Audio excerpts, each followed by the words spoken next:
My name is Spencer Jardine, and today I would like to show you how to find a book in our library system. Navigate to the isu.edu/library website, and you can start by looking in OneSearch. You can use keywords for items that you want to find.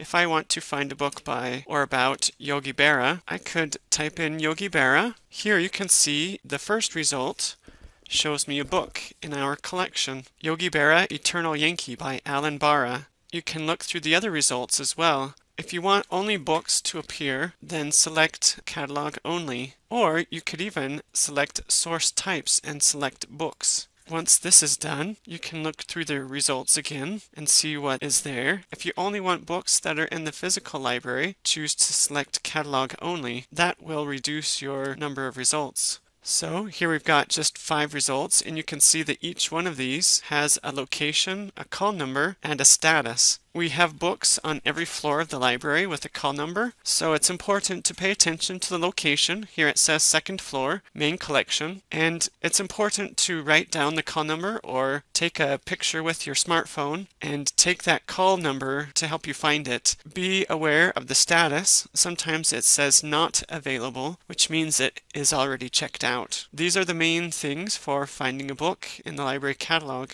Sometimes you can select the subject terms to see specific books just about Yogi Berra or specific items with that subject heading. It appears that this increases the results because we are also looking at magazines, news, and other items, so this does not only include books. If you have any questions about finding a book, please do not hesitate to ask for help at the library's reference desk or the front desk of the library. In order to check out books, remember that you do need your Idaho State University ID card or your Bengal ID card. Undergraduates can check out 35 items at a time for 28 days, and they can renew those items 2 times. Graduate students can check out as many as 50 books, and faculty members can check out 100. If you have any other questions, please let us know. We will be glad to help you. Have a great day.